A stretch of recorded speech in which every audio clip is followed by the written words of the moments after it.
राज्यात मराठा आरक्षणाचा प्रश्न गाजत आहे आणि त्यासाठी लढा देत आहे जरांगे पाटील।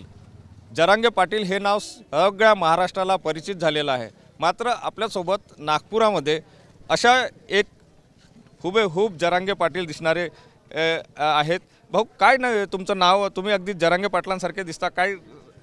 माझे नाव कृष्णा विश्वनाथ आलाटे, मी राहणार दहेगाव रंगारी, तालुका सावनेर, जिल्हा नागपूर। जरांगे पाटील सेम माझ्यावानी दिसतात। मला त्यांनी एवढं केलं मराठ्यासाठी, त्याला मला खूप भावुक झालं। त्यांच्या मी बनण्याचा प्रयत्न करतो। तुम्ही जरांगे पाटलासारखे दिसता का जरांगे पाटील तुमच्यासारखे दिसते? तर काही समजा भाऊ आहे तो माझा मोठा, मी लहान भाऊ। अच्छा, हां, बरं। ते ओबीसी मराठा आरक्षणासाठी लढा देत आहे। तुम्हाला काय वाटते, मराठ्यांना आरक्षण मिळायला पाहिजे? काय त्यांचा लढा जो आहे तो कोणत्या दिशेने चालला? मराठ्यांना आरक्षण अजिबात मिळालं पाहिजे, कारण मी पण एक मराठाच आहो। त्यांना आरक्षण मिळालंच पाहिजे, कारण त्यांची लेकराची कास्ट नाही बनत, काही नाही बनत। तर पुष्कळ प्रश्न येऊन आले मराठा लोकांना। तुम्हालाही असे प्रश्न आले? हो, आलोय। मला पण असे प्रश्न आले, पण पुष्कळ त्रास होऊन राहिला मला पण। आरक्षण त्याला भेटलं पाहिजे। हां, आरक्षण भेटलं पाहिजे असं तुम्हाला वाटते? जरांगे पाटील एवढ्या दिवसापासून हा लढा देतात आहे, तुम्ही कसं बघता त्याच्याकडे? आणि तुम्ही जरांगे पाटलासारखे दिसता, तर तुम्ही त्यांच्यासारखं काही आंदोलन किंवा तुम्ही काही करू ना? सध्या आता त्यांना टाईम आहे, त्यांना तुम्ही एकदा पुढच्या महिन्यात 1-2 महिन्यात जाईन त्यांना भेटायला। त्यांच्यासोबत आम्ही दोघं करू डिसिजन काय करायचं। तर केव्हा जाणार आहे तुम्ही? बस 1-2 महिन्यात जाणारच नक्की। मार्च एप्रिलमध्ये जाणारच। बरं, एकंदर तुम्ही जरांगे पाटलासारखे दिसता। आता जरांगे पाटलाला प्रत्येक माणूस ओळखतो जो टी व्ही पाहतो।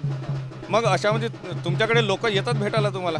मी जिथे भी जाईन तिथे कम से कम 50 या 100 सेल्फी घेतात, ऑटोग्राफ घेतात, फोन नंबर घेतात, माझ्या कॉन्टॅक्ट घेतात, नंबर विचारतात का भाऊ तुम्ही आम्हाला गावात भेट द्या, ग्रामपंचायतला भेट द्या असे म्हणतात। मग तुम्ही आता पुष्कळ भेटून आल्या लोकांच्या मला। तुम्ही आता गावागावात जाऊन लोकांचे संवाद? पुष्कळ गावामध्ये गेलो मी, कम से कम सावनेर तालुका पुष्कळ गाव केले, त्यांना संवाद केला, त्यांना मला बसवलं, चाय पिला, सगळं मीटिंग चालू आहे। शाळेमध्ये हर कार्यक्रमात मला बोलावतात आजकाल।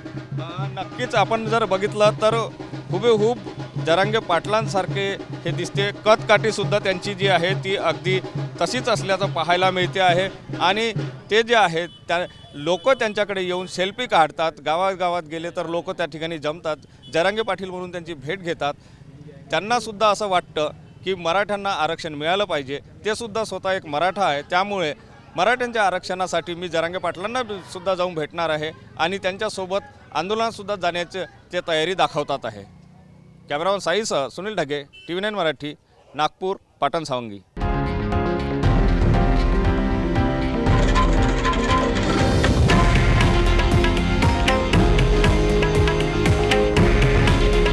हे आहे देशातील नंबर 1 न्यूज नेटवर्क आणि आपण पाहत आहात TV9 मराठी।